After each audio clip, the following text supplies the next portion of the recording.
بسم الله الرحمن الرحيم. الحمد لله الذي أنزل على عبده الكتاب ولم يجعل له عوجا قيما لينذر بأسا شديدا من لدنه ويبشر المؤمنين الذين يعملون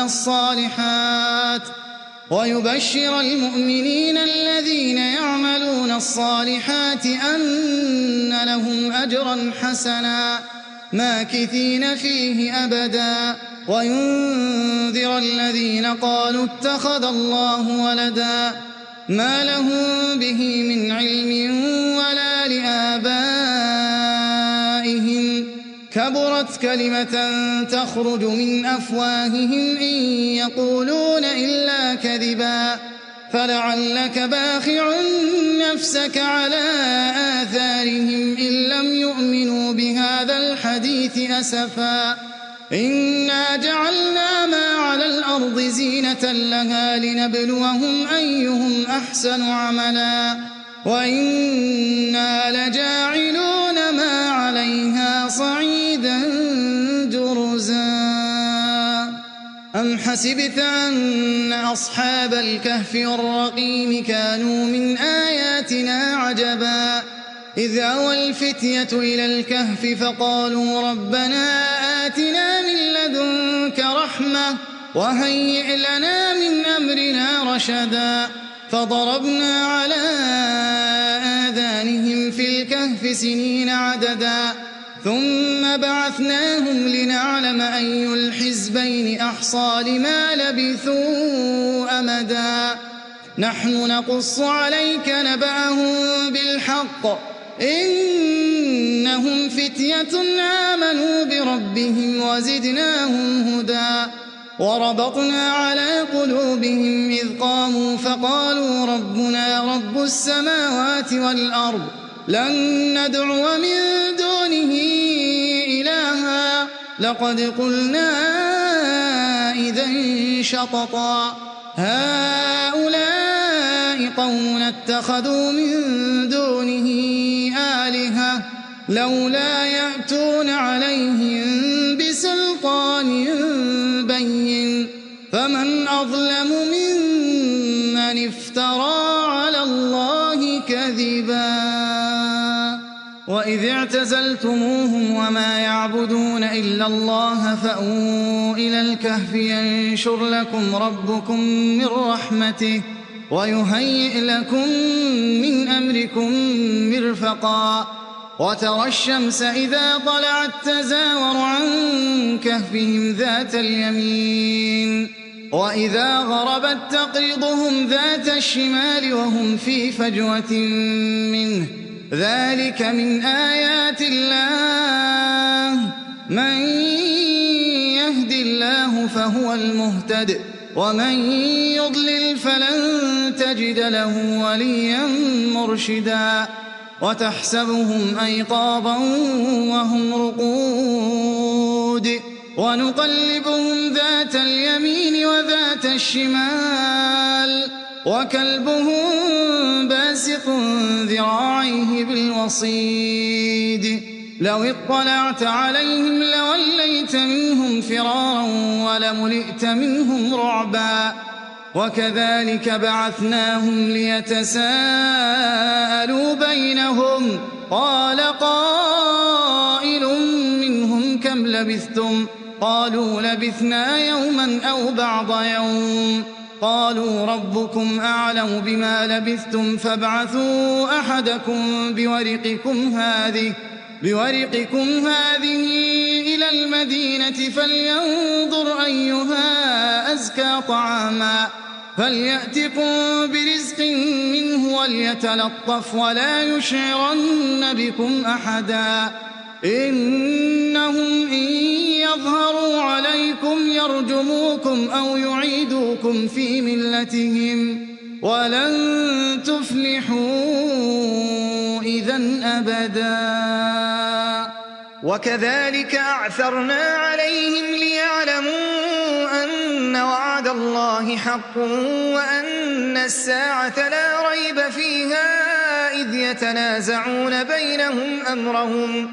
فقالوا ابنوا عليهم بنيانا ربهم أعلم بهم قال الذين غلبوا على أمرهم لنتخذن عليهم مسجدا سيقولون ثلاثة رابعهم كلبهم ويقولون خمسة سادسهم كلبهم رجما بالغيب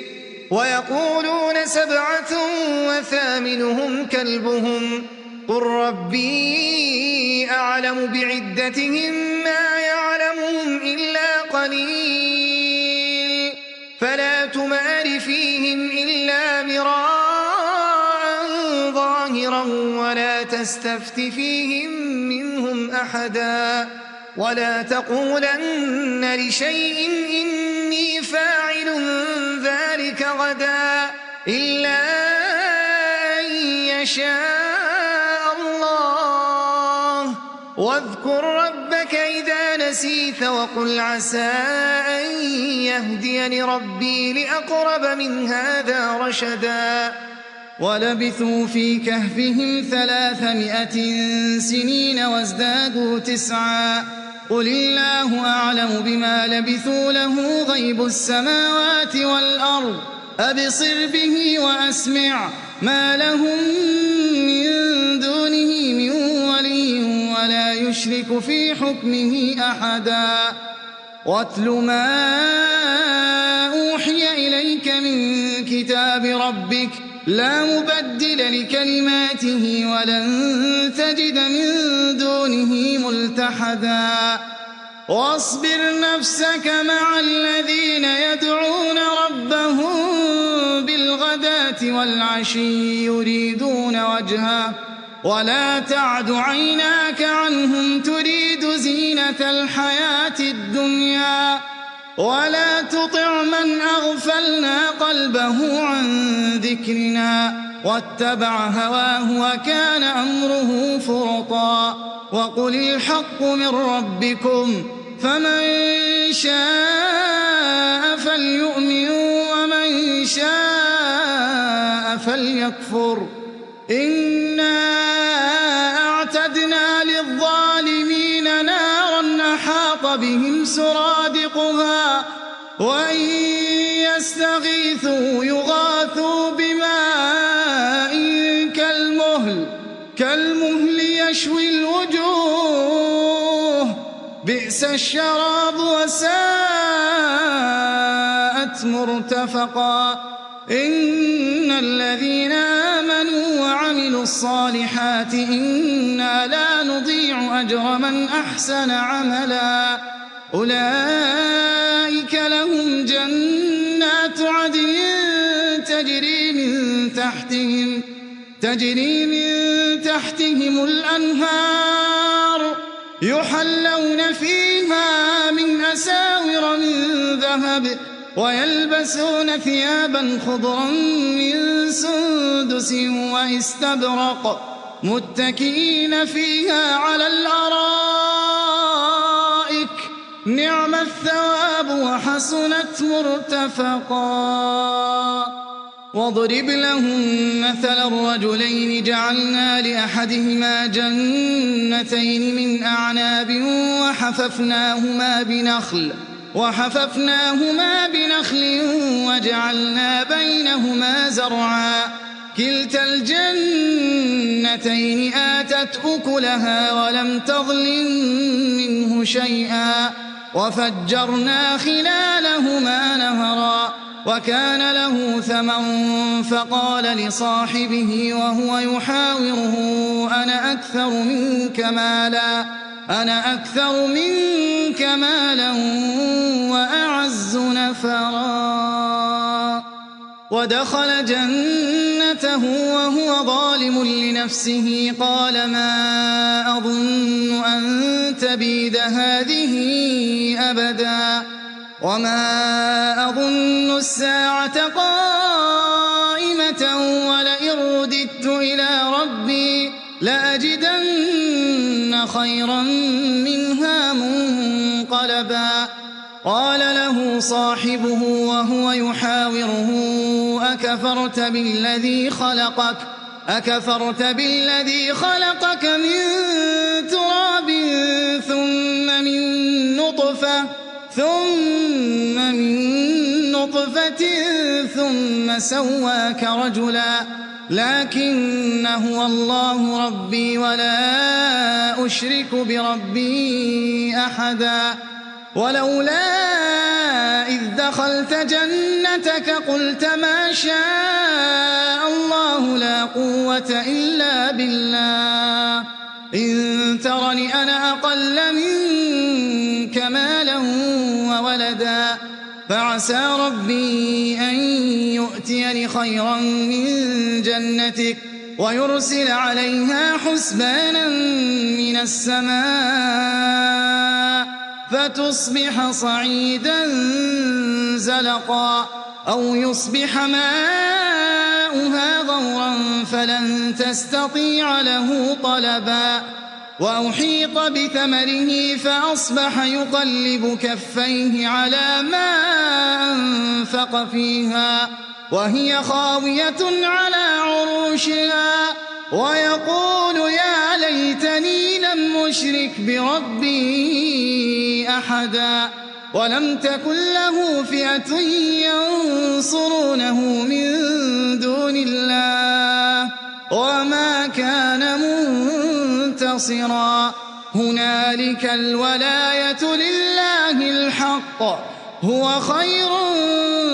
ثوابا وخير عقبا واضرب لهم مثل الحياة الدنيا كماء أنزلناه من السماء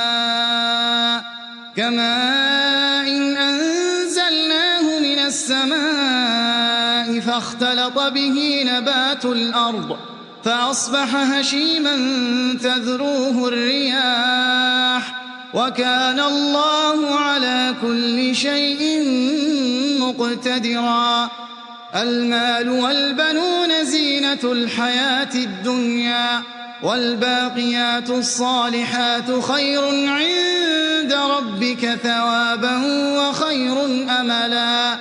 ويوم نسير الجبال وترى الأرض بارزة وحشرناهم فلم نغادر منهم أحدا وعرضوا على ربك صفا لقد جئتمونا كما خلقناكم أول مرة بل زعمتم أن لن نجعل لكم موعدا ووضع الكتاب فترى المجرمين مشفقين مما فيه ويقولون يا ويلتنا ما لهذا الكتاب لا يغادر صغيرة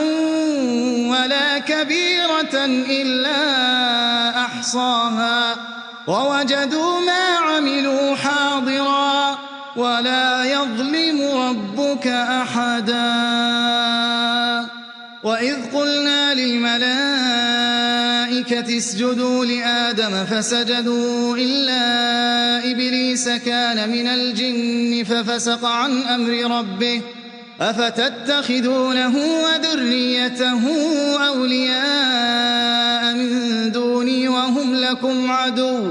بئس للظالمين بدلا ما أشهدتهم خلق السماوات والأرض ولا خلق أنفسهم وما كنت متخذ المضلين عضدا ويوم يقول نادوا شركائي الذين زعمتم فدعوهم فلم يستجيبوا لهم وجعلنا بينهم موبقا ورأى المجرمون النار فظنوا أنهم مواقعوها ولم يجدوا عنها مصرفا ولقد صرفنا في هذا القرآن للناس من كل مثل وكان الإنسان أكثر شيء جدلا وما منع الناس أن يؤمنوا إذ جاءهم الهدى ويستغفروا ربهم إلا أن تأتيهم سُنَّةُ الْأَوَّلِينَ أَوْ يَأْتِيَهُمُ الْعَذَابُ قُبُلًا وَمَا نُرْسِلُ الْمُرْسَلِينَ إِلَّا مُبَشِّرِينَ وَمُنذِرِينَ وَيُجَادِلُ الَّذِينَ كَفَرُوا بِالْبَاطِلِ لِيُدْحِضُوا بِهِ الْحَقَّ وَاتَّخَذُوا آيَاتِي وَمَا أُنذِرُوا هُزُوًا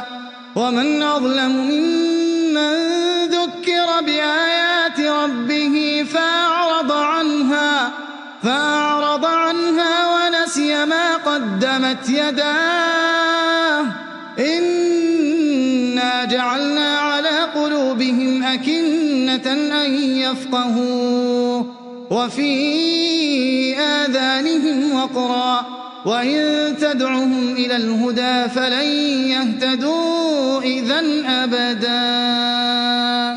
وَرَبُّكَ الْغَفُورُ ذُو الرَّحْمَةِ لَوْ يُؤَاخِذُهُم بِمَا كَسَبُوا لَعَجَّلَ لَهُمُ الْعَذَابَ بَل لَّهُم مَّوْعِدٌ لَّن يَجِدُوا مِن دُونِهِ مَوْئِلًا وَتِلْكَ الْقُرَىٰ أَهْلَكْنَاهُمْ لَمَّا ظَلَمُوا وَجَعَلْنَا لِمَهْلِكِهِم مَّوْعِدًا وَإِذْ قَالَ مُوسَىٰ لِفَتَاهُ لَا أَبْرَحُ حَتَّىٰ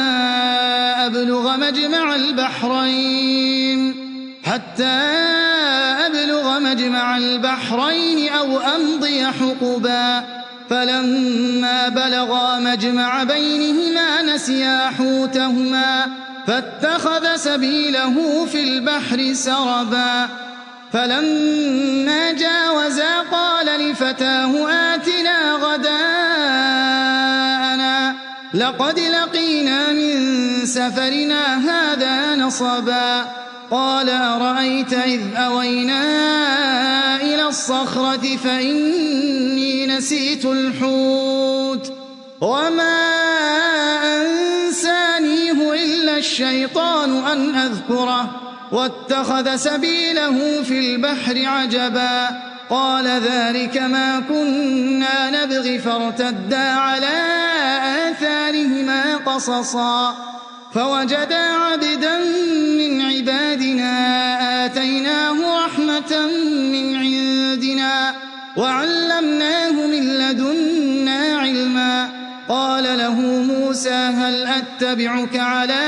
أَن تُعَلِّمَنِ مِمَّا عُلِّمْتَ رُشْدًا قَالَ إِنَّكَ لَن تَسْتَطِيعَ مَعِيَ صَبْرًا وَكَيْفَ تَصْبِرُ عَلَىٰ مَا لَمْ تُحِطْ بِهِ خُبْرًا قَالَ سَتَجِدُنِي إِن شَاءَ اللَّهُ صَابِرًا وَلَا أَعْصِي لَكَ أَمْرًا قَالَ فَإِنِ اتَّبَعْتَنِي فَلَا تَسْأَلْنِي عَن شَيْءٍ حَتَّىٰ أُحْدِثَ لَكَ مِنْهُ ذِكْرًا فَانطَلَقَا حَتَّىٰ إِذَا رَكِبَا فِي السَّفِينَةِ خَرَقَهَا قَالَ أَخَرَقْتَهَا لِتُغْرِقَ أَهْلَهَا لَقَدْ جِئْتَ شَيْئًا إِمْرًا قَالَ أَلَمْ أَقُلْ إِنَّكَ لَن تَسْتَطِيعَ مَعِيَ صَبْرًا قَالَ لَا تُؤَاخِذْنِي بِمَا نَسِيتُ وَلَا تُرْهِقْنِي مِنْ أَمْرِي عُسْرًا فَانطَلَقَا حَتَّىٰ إِذَا لَقِيَا غُلَامًا فَقَتَلَهُ قَالَ أَقَتَلْتَ نَفْسًا زَكِيَّةً بِغَيْرِ نَفْسٍ لَّقَدْ جِئْتَ شَيْئًا نُّكْرًا قَالَ أَلَمْ أَقُل لَّكَ إِنَّكَ لَن تَسْتَطِيعَ مَعِيَ صَبْرًا قَالَ إِن سَأَلْتُكَ عَن شَيْءٍ بَعْدَهَا فَلَا تُصَاحِبْنِي قَدْ بَلَغْتَ مِن لَّدُنِّي عُذْرًا فَانطَلَقَا حَتَّىٰ إِذَا أَتَيَا أَهْلَ قَرْيَةٍ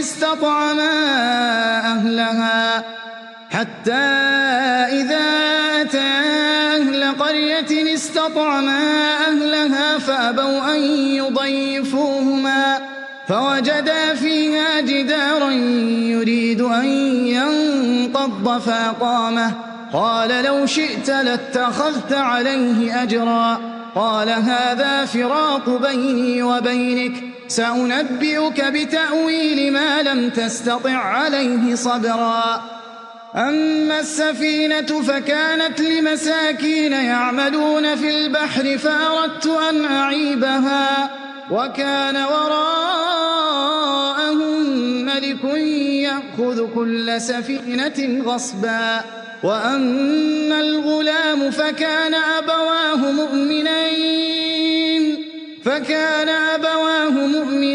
فخشينا أن يرهقهما طغيانا وكفرا فأردنا أن يبدلهما ربهما خيرا منه زكاة وأقرب رحما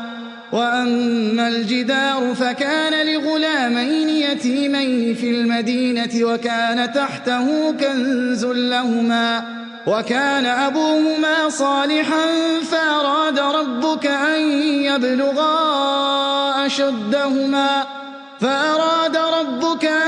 يبلغا أشدهما ويستخرجا كنزهما رحمة من ربك وما فعلته عن أمري ذلك تأويل ما لم تسطع عليه صبرا ويسألونك عن ذي القرنين قل سأتلو عليكم منه ذكرا إنا مكنا له في الأرض وآتيناه من كل شيء سببا فأتبع سببا حتى إذا بلغ مغرب الشمس وجدها تغرب في عين حمئة ووجد عندها قوما قلنا يا ذا القرنين إما أن تعذب وإما أن تتخذ فيهم حسنا قال أما من ظلم فسوف نعذبه ثم يرد إلى ربه فيعذبه عذابا نكرا وأما من آمن وعمل صالحا فله جزاء الحسنى وسنقول له من أمرنا يسرا ثم أتبع سببا حتى إذا بلغ مطلع الشمس وجدها تطلع على قوم لم نجعل لهم من دونها سترا كذلك وقد أحطنا بما لديه خبرا ثم أتبع سببا حتى إذا بلغ بين السدين وجد من دونهما قوما لا يكادون يفقهون قولا قالوا يا ذا القرنين إن يأجوج ومأجوج مفسدون في الأرض فهل نجعل لك خرجا على أن تجعل بيننا وبينهم سدا قال ما مكني فيه ربي خير فأعينوني بقوة أجعل بينكم وبينهم ردما آتوني زبر الحديد حتى إذا ساوى بين الصدفين قال انفخوا حتى إذا جعله نارا قال آتوني أفرغ عليه قطرا فما استطاعوا أن يظهروه وما استطاعوا له نقبا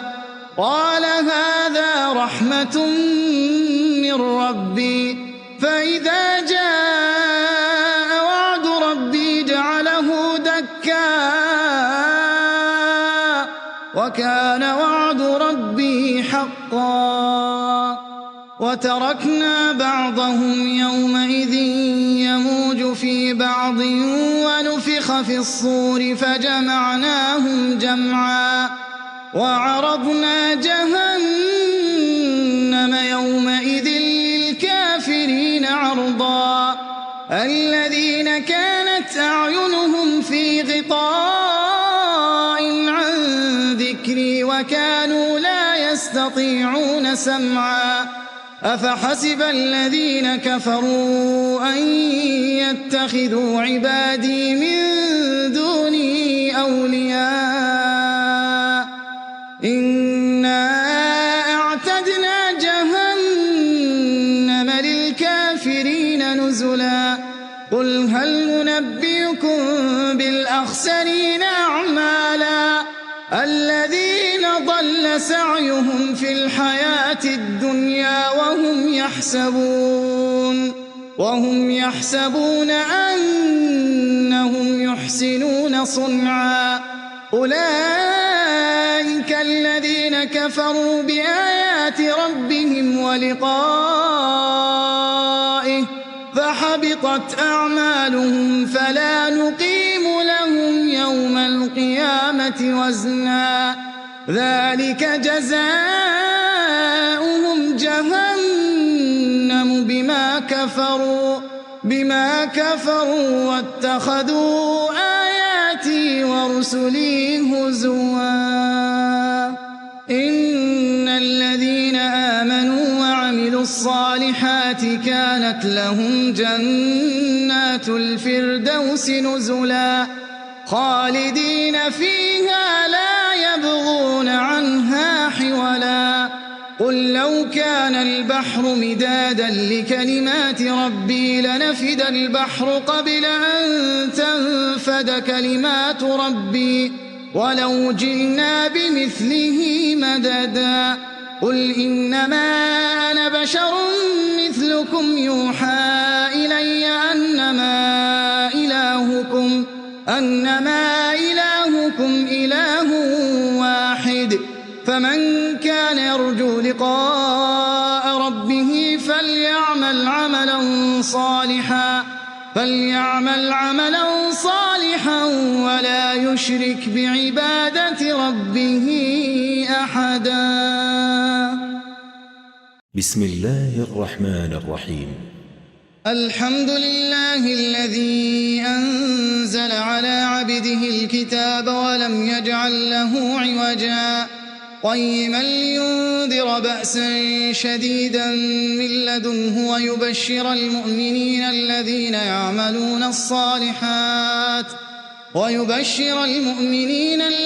يعملون الصالحات أن لهم أجرا حسنا ماكثين فيه أبدا وينذر الذين قالوا اتخذ الله ولدا ما لهم به من علم ولا لآبائهم كبرت كلمة تخرج من أفواههم إن يقولون إلا كذبا فلعلك باخع نفسك على آثارهم إن لم يؤمنوا بهذا الحديث أسفا إنا جعلنا ما على الأرض زينة لها لنبلوهم أيهم أحسن عملا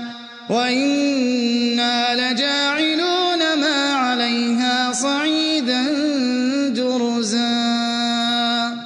أم حسبت أن أصحاب الكهف والرقيم كانوا من آياتنا عجبا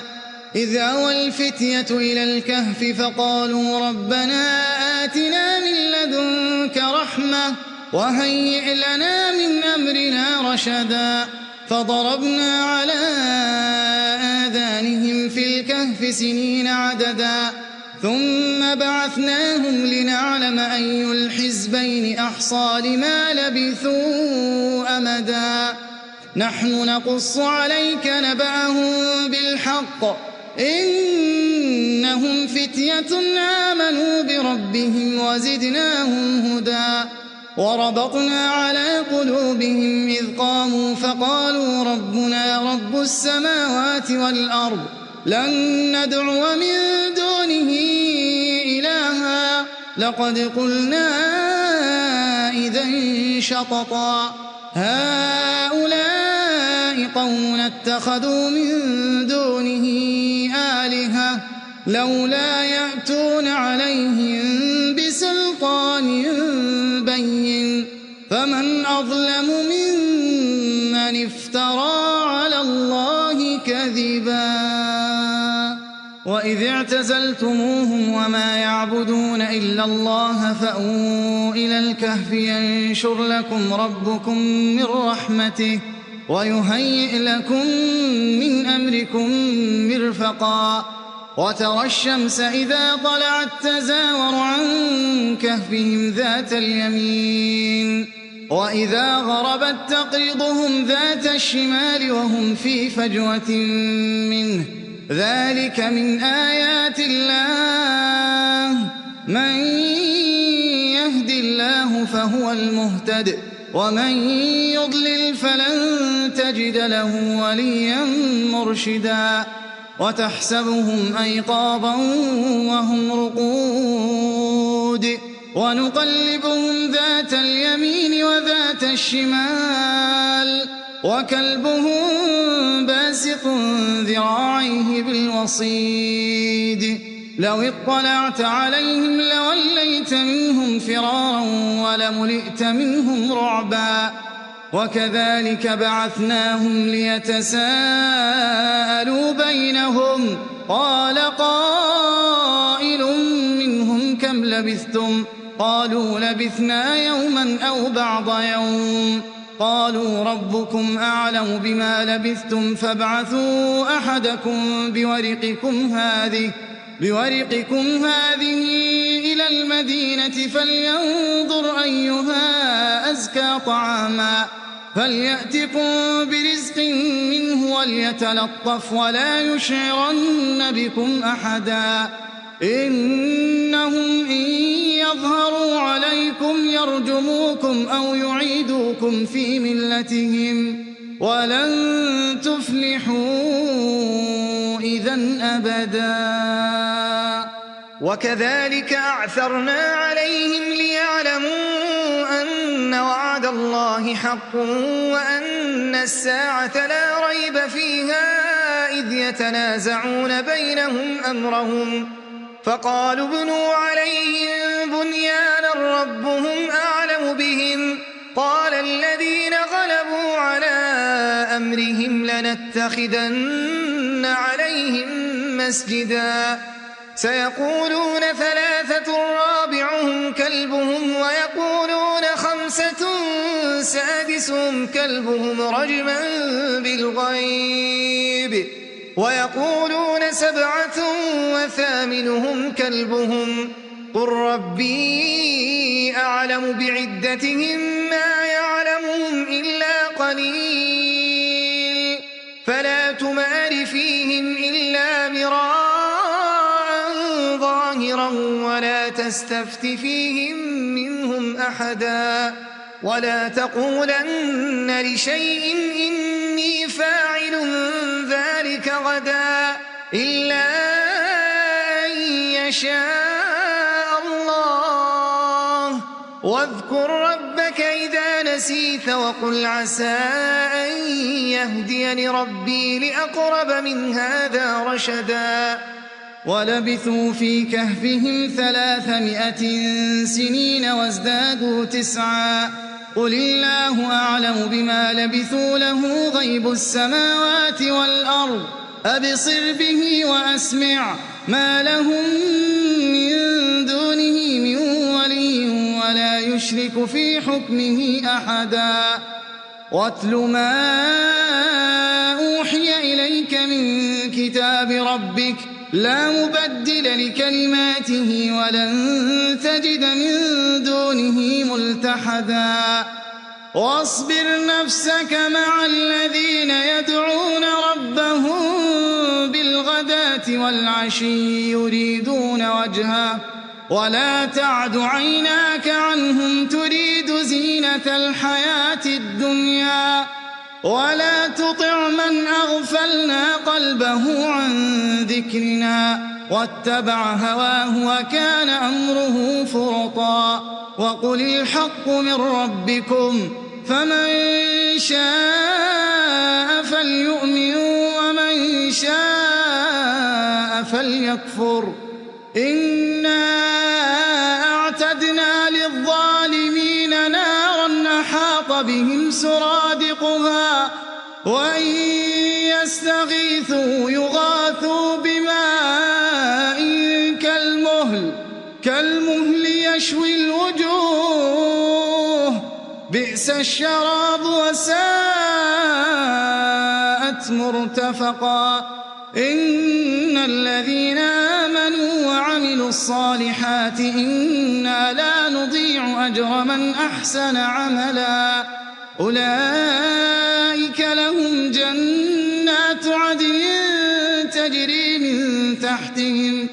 تجري من تحتهم الأنهار يحلون فيها من أساور من ذهب ويلبسون ثيابا خضرا من سندس واستبرق متكئين فيها على الأرائك نعم الثواب وحسنت مرتفقا واضرب لهم مثل الرجلين جعلنا لأحدهما جنتين من أعناب وحففناهما بنخل وجعلنا بينهما زرعا كلتا الجنتين آتت أكلها ولم تظلم منه شيئا وفجرنا خلالهما نهرا وكان له ثمر فقال لصاحبه وهو يحاوره أنا أكثر منك مالا وأعز نفرا ودخل جنته وهو ظالم لنفسه قال ما أظن أن تبيد هذه أبدا وما أظن الساعة قائمة ولئن رددت إلى ربي لأجدن خيرا منها منقلبا قال له صاحبه وهو يحاوره أكفرت بالذي خلقك من تراب ثم من نطفة ثم سواك رجلا لكن هو الله ربي ولا أشرك بربي أحدا ولولا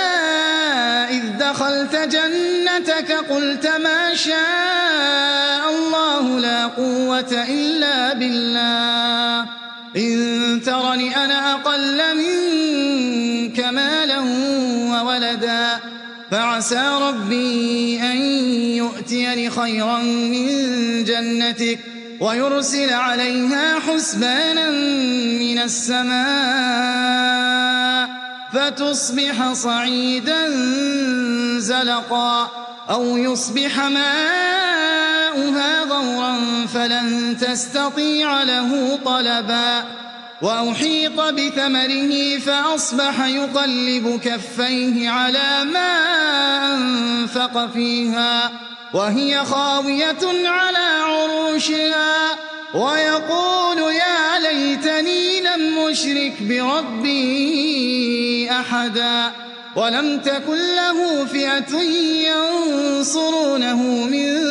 دون الله وما كان منتصرا هنالك الولاية لله الحق هو خير ثوابا وخير عقبا واضرب لهم مثل الحياة الدنيا كماء أنزلناه من السماء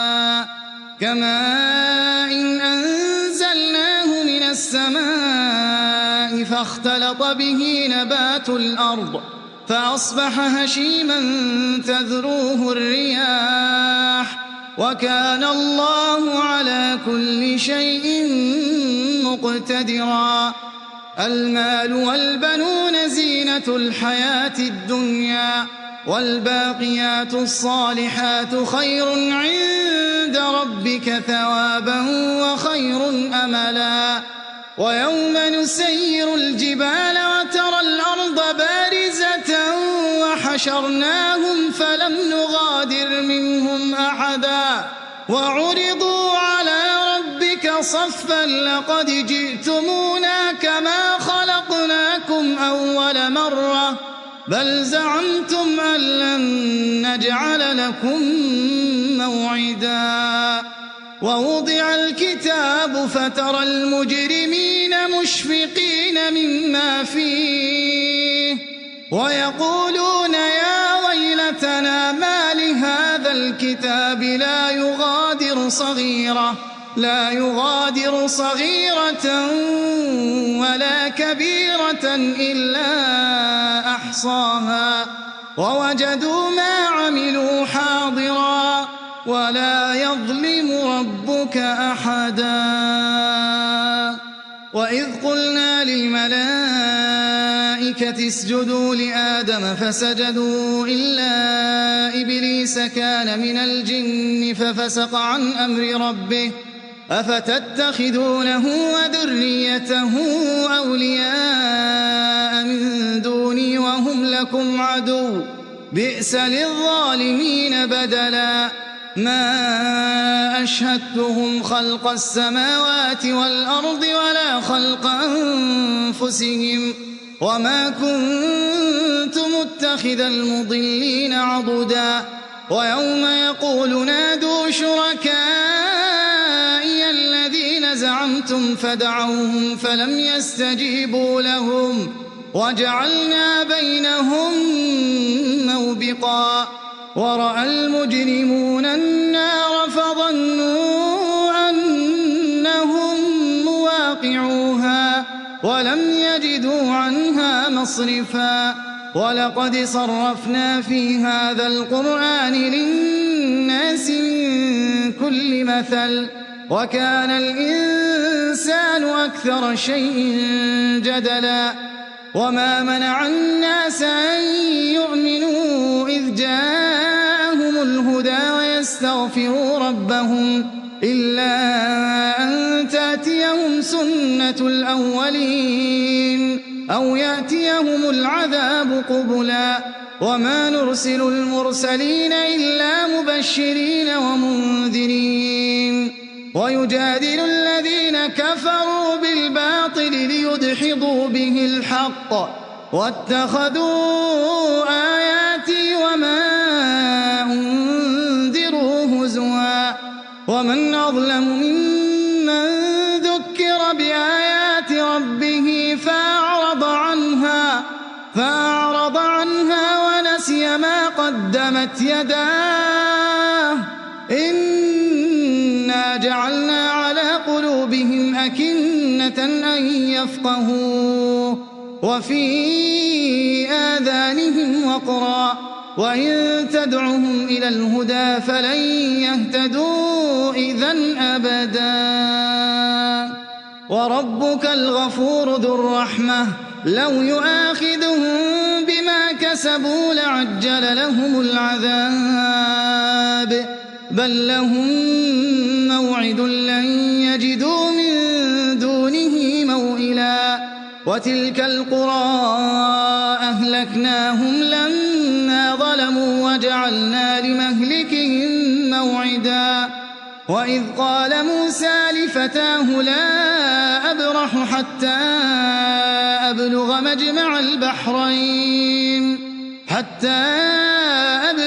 مجمع البحرين أو أمضي حقبا فلما بلغا مجمع بينهما نسيا حوتهما فاتخذ سبيله في البحر سربا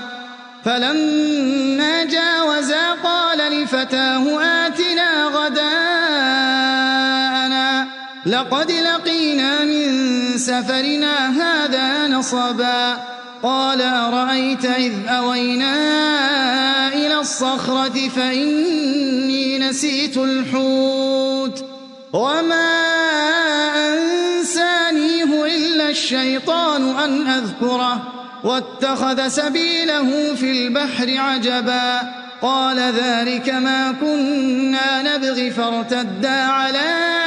آثارهما قصصا فوجدا عبدا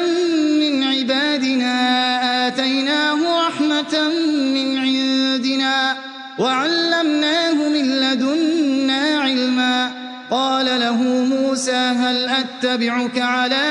أن تعلمني مما علمت علمت رشدا قال إنك لن تستطيع معي صبرا وكيف تصبر على ما لم تحط به خبرا قال ستجدني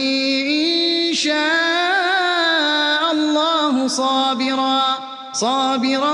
ولا أعصي لك أمرا قال فإن اتبعتني فلا تسألني عن شيء حتى أحدث لك منه ذكرا فانطلقا حتى إذا ركبا في السفينة خرقها قال خرقتها لتغرق أهلها لقد جئت شيئا إمرا قال ألم أقل إنك لن تستطيع معي صبرا قال لا تؤاخذني بما نسيت ولا ترهقني من أمري عسرا فانطلقا حتى إذا لقيا غلاما فقتله قال أقتلت نفسا زكية بغير نفس لقد جئت شيئا نكرا قال ألم أقل لك إنك لن تستطيع معي صبرا قال إن سألتك عن شيء بعدها فلا تصاحبني قد بلغت من لدني عذرا فانطلقا حتى إذا أتيا أهل قرية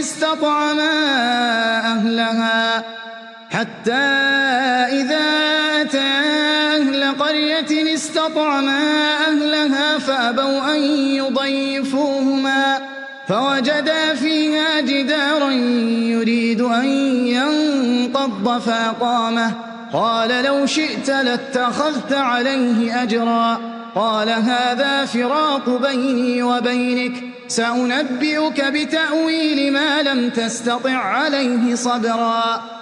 أما السفينة فكانت لمساكين يعملون في البحر فأردت أن أعيبها وكان وراءهم ملك يأخذ كل سفينة غصبا وأما الغلام فكان أبواه مؤمنين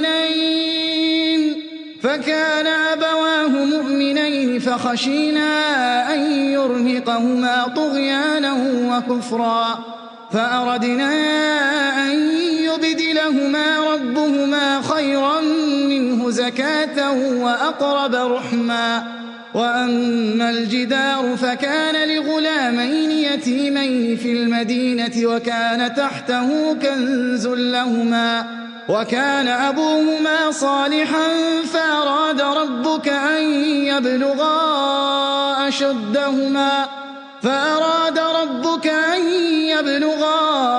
أشدهما ويستخرجا كنزهما رحمة من ربك وما فعلته عن أمري ذلك تأويل ما لم تسطع عليه صبرا ويسألونك عن ذي القرنين قل سأتلو عليكم منه ذكرا إنا مكنا له في الأرض وآتيناه من كل شيء سببا فأتبع سببا حتى إذا بلغ مغرب الشمس وجدها تغرب في عين حمئة ووجد عندها قوما قلنا يا ذا القرنين إما أن تعذب وإما أن تتخذ فيهم حسنا قال أما من ظلم فسوف نعذبه ثم يرد إلى ربه فيعذبه عذابا نكرا وأما من آمن وعمل صالحا فله جزاء الحسنى وسنقول له من أمرنا يسرا ثم أتبع سببا حتى إذا بلغ مطلع الشمس وجدها تطلع على قوم لم نجعل لهم من دونها سترا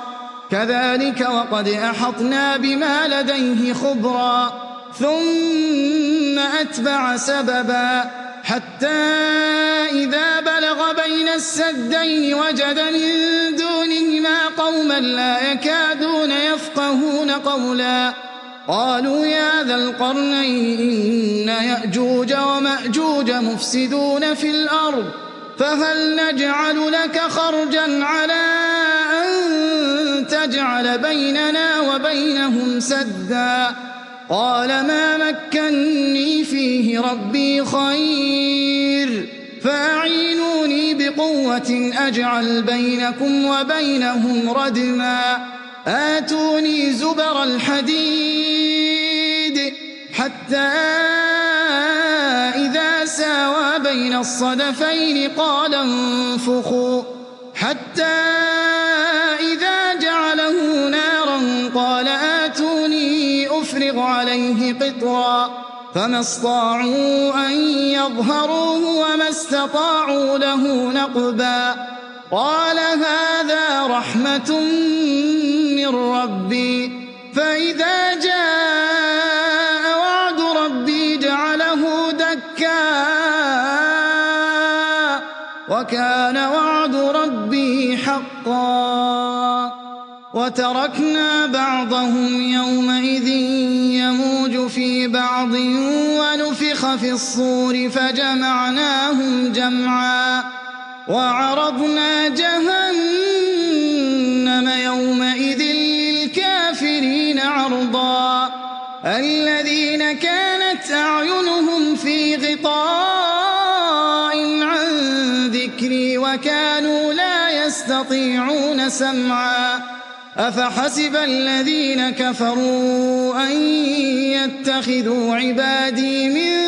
دوني أولياء إنا أعتدنا جهنم للكافرين نزلا قل هل ننبئكم بالأخسرين أعمالا الذين ضل سعيهم في الحياة الدنيا وهم يحسبون أنهم يحسنون صنعا أولئك الذين كفروا بآيات ربهم ولقائه فحبطت أعمالهم فلا نقيم لهم يوم القيامة وزنا ذلك جزاؤهم جهنم بما كفروا واتخذوا آياتي ورسلي هزوا إن الذين آمنوا وعملوا الصالحات كانت لهم جنات الفردوس نزلا خالدين فيها لا يبغون عنها حولا قل لو كان البحر مدادا لكلمات ربي لنفد البحر قبل أن تنفد كلمات ربي ولو جئنا بمثله مددا قل إنما أنا بشر مثلكم يوحى إلي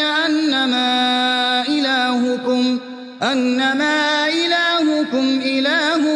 واحد فمن كان يرجو لقاء ربه فليعمل عملا صالحا ولا يشرك بعبادة ربه أحدا. بسم الله الرحمن الرحيم. الحمد لله الذي أنزل على عبده الكتاب ولم يجعل له عوجا قيما لينذر بأسا شديدا من لدنه ويبشر المؤمنين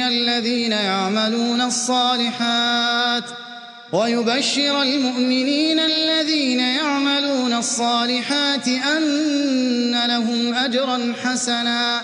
ماكثين فيه أبدا وينذر الذين قالوا اتخذ الله ولدا ما لهم به من علم ولا لآبائهم كبرت كلمة تخرج من أفواههم إن يقولون إلا كذبا فلعلك باخع نفسك على آثارهم إن لم يؤمنوا بهذا الحديث أسفا إنا جعلنا ما على الأرض زينة لها لنبلوهم أيهم أحسن عملا وإنا لجاعلون ما عليها صعيدا جرزا أم حسبت أن أصحاب الكهف والرقيم كانوا من آياتنا عجبا إذ أوى الفتية إلى الكهف فقالوا ربنا آتنا من لدنك رحمة وهيئ لنا من أمرنا رشدا فضربنا على آذانهم في الكهف سنين عددا ثم بعثناهم لنعلم أي الحزبين أحصى لما لبثوا أمدا نحن نقص عليك نبأهم بالحق إنهم فتية آمنوا بربهم وزدناهم هدى وربطنا على قلوبهم إذ قاموا فقالوا ربنا رب السماوات والأرض لن ندعو من دونه إلها لقد قلنا إذا شططا هؤلاء قومنا اتخذوا من دونه آلهة لولا يأتون عليهم بسلطان بين فمن أظلم ممن افترى على الله كذبا وإذ اعتزلتموهم وما يعبدون إلا الله فأووا إلى الكهف ينشر لكم ربكم من رحمته ويهيئ لكم من أمركم مرفقا وترى الشمس إذا طلعت تزاور عن كهفهم ذات اليمين وإذا غربت تقرضهم ذات الشمال وهم في فجوة منه ذلك من آيات الله من يهد الله فهو المهتد ومن يضلل فلن تجد له وليا مرشدا وتحسبهم أيقاظا وهم رقود ونقلبهم ذات اليمين وذات الشمال وكلبهم باسط ذراعيه بالوصيد لو اطلعت عليهم لوليت منهم فرارا ولملئت منهم رعبا وكذلك بعثناهم ليتساءلوا بينهم قال قائل منهم كم لبثتم قالوا لبثنا يوما أو بعض يوم قالوا ربكم أعلم بما لبثتم فابعثوا أحدكم بورقكم هذه إلى المدينة فلينظر أيها أزكى طعاما فليأتكم برزق منه وليتلطف ولا يشعرن بكم أحدا إنهم إن يظهروا عليكم يرجموكم أو يعيدوكم في ملتهم ولن تفلحوا إذن أبدا وكذلك أعثرنا عليهم ليعلموا أن وعد الله حق وأن الساعة لا ريب فيها إذ يتنازعون بينهم أمرهم فقالوا ابنوا عليهم بنيانا ربهم أعلم بهم قال الذين غلبوا على أمرهم لنتخذن عليهم مسجدا سيقولون ثلاثة رابعهم كلبهم ويقولون خمسة سادسهم كلبهم رجما بالغيب ويقولون سبعة وثامنهم كلبهم قل ربي أعلم بعدتهم ما يعلمهم إلا قليل فلا تمار فيهم إلا مراء ظاهرا ولا تستفت فيهم منهم أحدا ولا تقولن لشيء إني فاعل ذلك غدا إلا أن يشاء الله واذكر ربك إذا نسيت وقل عسى أن يهديني ربي لأقرب من هذا رشدا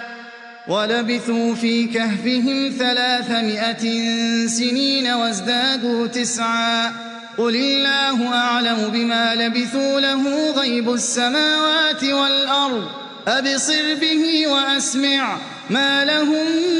من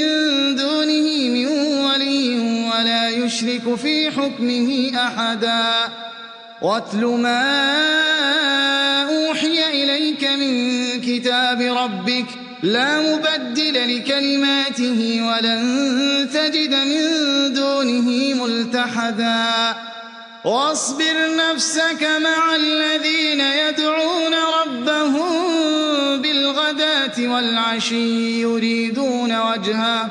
ولا تعد عيناك عنهم تريد زينة الحياة الدنيا ولا تطع من أغفلنا قلبه عن ذكرنا واتبع هواه وكان أمره فرطا وقل الحق من ربكم فمن شاء فليؤمن ومن شاء فليكفر إنا أعتدنا للظالمين نارا أحاط بهم سرادقها وإن يستغيثوا يغاثوا بماء كالمهل يشوي الوجوه بئس الشراب وساءت مرتفقا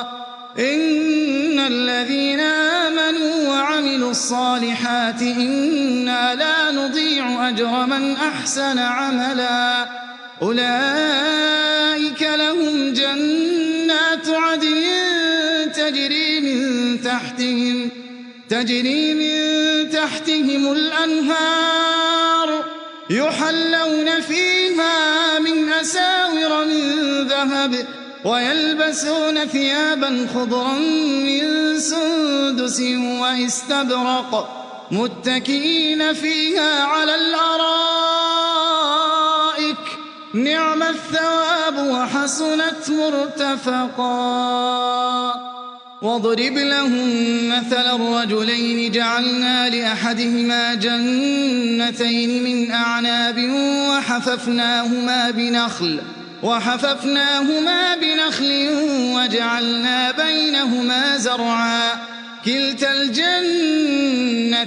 آتت أكلها ولم تظلم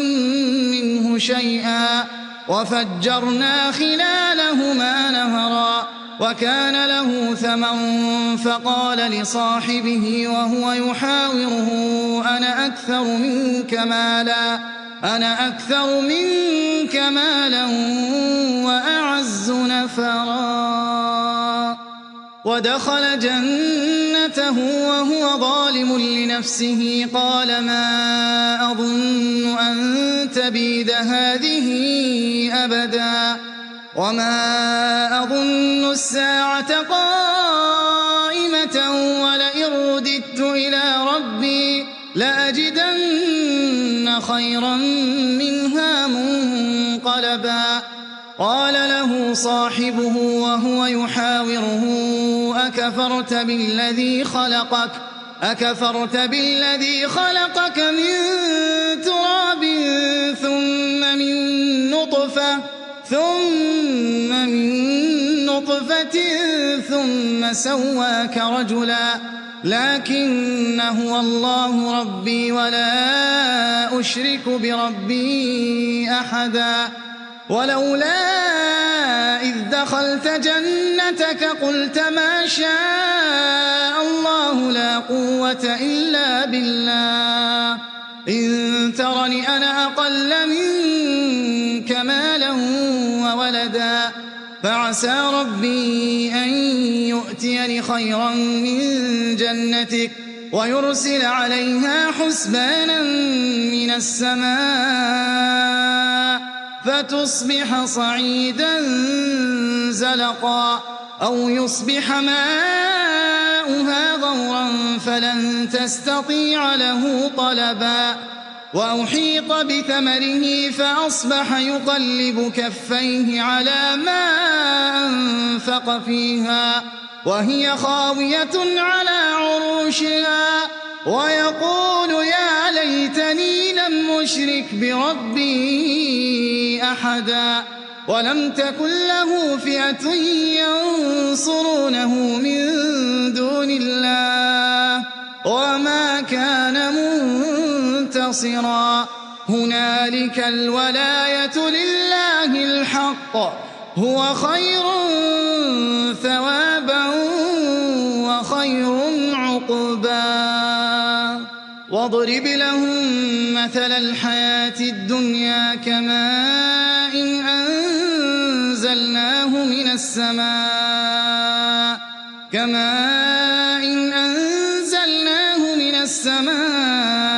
فاختلط به نبات الأرض فأصبح هشيما تذروه الرياح وكان الله على كل شيء مقتدرا المال والبنون زينة الحياة الدنيا والباقيات الصالحات خير عند ربك ثوابا وخير أملا ويوم نسير الجبال وترى الأرض بارزة وحشرناهم فلم نغادر منهم أحدا وعرضوا على ربك صفا لقد جئتمونا كما خلقناكم أول مرة بل زعمتم أن لن نجعل لكم موعدا ووضع الكتاب فترى المجرمين مشفقين مما فيه ويقولون يا ويلتنا ما لهذا الكتاب لا يغادر صغيرة ولا كبيرة إلا أحصاها ووجدوا ما عملوا حاضرا ولا يظلم ربك أحدا وإذ قلنا للملائكة اسجدوا لآدم فسجدوا إلا إبليس كان من الجن ففسق عن أمر ربه أفتتخذونه وذريته أولياء من دوني وهم لكم عدو بئس للظالمين بدلا ما أشهدتهم خلق السماوات والأرض ولا خلق أنفسهم وما كنت متخذ المضلين عضدا ويوم يقول نادوا شركائي الذين زعمتم فدعوهم فلم يستجيبوا لهم وجعلنا بينهم موبقا ورأى المجرمون النار فظنوا أنهم مواقعوها ولم يجدوا عنها مصرفا ولقد صرفنا في هذا القرآن للناس من كل مثل وكان الإنسان أكثر شيء جدلا وما منع الناس أن يؤمنوا إذ جاءهم الهدى ويستغفروا ربهم إلا أن تأتيهم سنة الأولين أو يأتيهم العذاب قبلا وما نرسل المرسلين إلا مبشرين ومنذرين ويجادل الذين كفروا بالباطل ليدحضوا به الحق واتخذوا آياتي وما أنذروا هزوا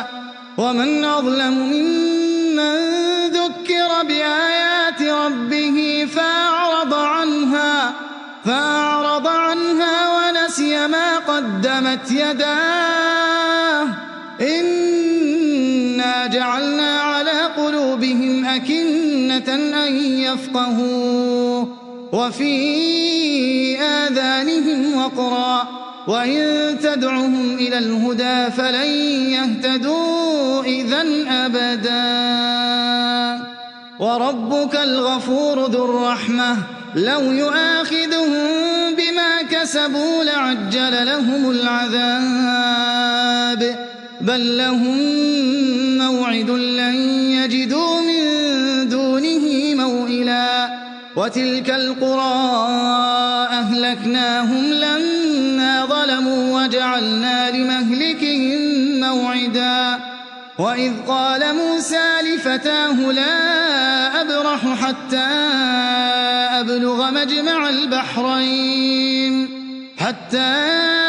أبلغ مجمع البحرين أو أمضي حقبا فلما بلغا مجمع بينهما نسيا حوتهما فاتخذ سبيله في البحر سربا فلما جاوزا قال لفتاه آتنا غداءنا لقد لقينا من سفرنا هذا نصبا قال أرأيت إذ أوينا إلى الصخرة فإني نسيت الحوت وما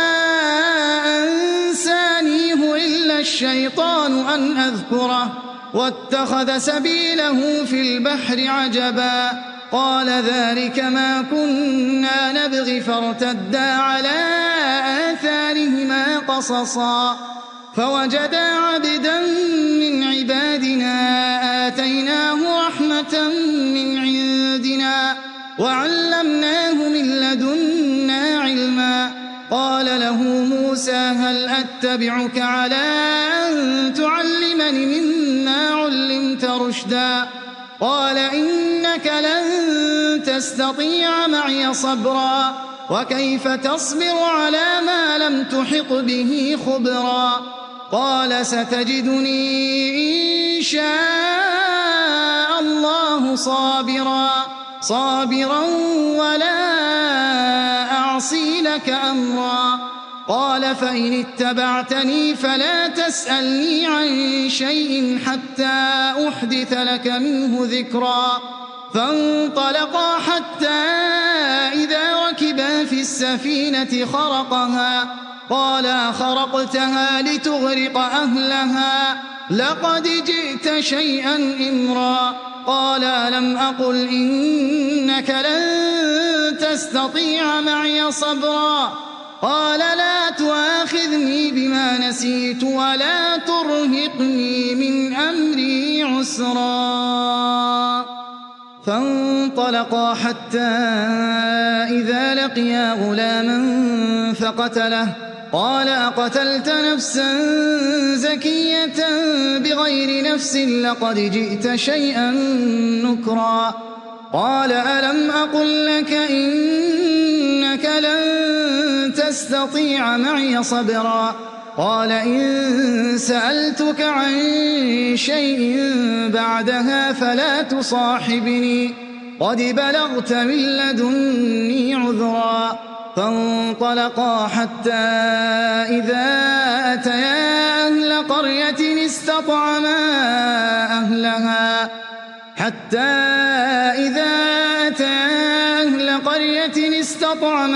أهلها فأبوا أن يضيفوهما فوجدا فيها جدارا يريد أن ينقض فأقامه قال لو شئت لاتخذت عليه أجرا قال هذا فراق بيني وبينك سأنبئك بتأويل ما لم تستطع عليه صبرا أما السفينة فكانت لمساكين يعملون في البحر فأردت أن أعيبها وكان وراءهم ملك يأخذ كل سفينة غصبا وأما الغلام فكان أبواه مؤمنين فخشينا أن يرهقهما طغيانا وكفرا فأردنا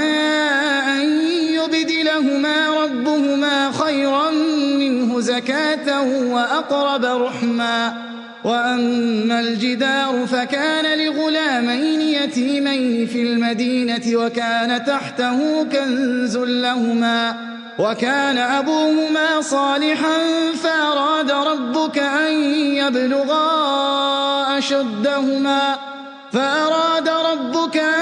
يبلغا أشدهما ويستخرجا كنزهما رحمة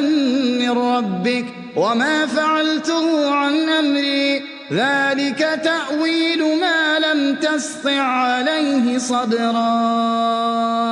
ويسألونك عن ذي القرنين قل سأتلو عليكم منه ذكرا. إنا مكنا له في الأرض وآتيناه من كل شيء سببا فأتبع سببا حتى إذا بلغ مغرب الشمس وجدها تغرب في عين حمئة ووجد عندها قوما قلنا يا ذا القرنين إما أن تعذب وإما أن تتخذ فيهم حسنا. قال أما من ظلم فسوف نعذبه ثم يرد إلى ربه فيعذبه عذابا نكرا. وأما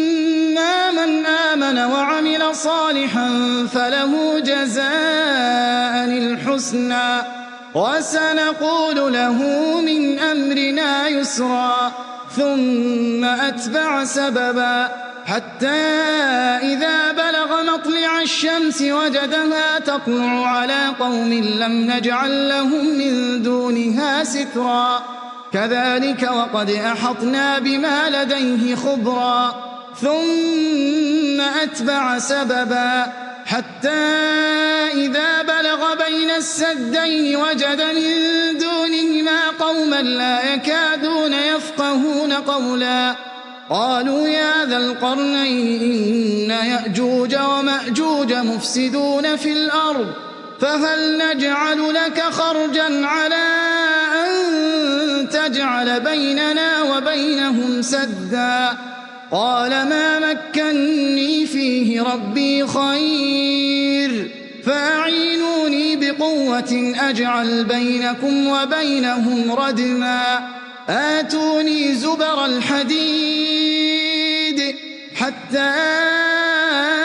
إذا ساوى بين الصدفين قال انفخوا حتى إذا جعله نارا قال آتوني أفرغ عليه قطرا. فما استطاعوا أن يظهروه وما استطاعوا له نقبا. قال هذا رحمة من ربي فإذا جاء وعد ربي جعله دكا وكان وعد ربي حقا. وتركنا بعضهم يومئذ يموج في بعض ونفخ في الصور فجمعناهم جمعا. وعرضنا جهنم يومئذ للكافرين عرضا. الذين كانت أعينهم في غطاء عن ذكري وكانوا لا يستطيعون سمعا. أفحسب الذين كفروا أن يتخذوا عبادي من دوني أولياء إنا أعتدنا جهنم للكافرين نزلا. قل هل ننبئكم بالأخسرين أعمالا الذين ضل سعيهم في الحياة الدنيا وهم يحسبون أنهم يحسنون صنعا. أولئك الذين كفروا بآيات ربهم ولقائه فحبطت أعمالهم فلا نقيم لهم يوم القيامة وزنا. ذلك جزاؤهم جهنم بما كفروا واتخذوا آياتي ورسلي هزوا. إن الذين آمنوا وعملوا الصالحات كانت لهم جنات الفردوس نزلا خالدين فيها لا يبغون عنها حولا. قل لو كان البحر مدادا لكلمات ربي لنفد البحر قبل أن تنفد كلمات ربي ولو جئنا بمثله مددا. قل إنما أنا بشر مثلكم يوحى إلي أنما إلهكم إله واحد. فمن كان يرجو لقاء ربه فليعمل عملا صالحا ولا يشرك بعبادة ربه أحدا.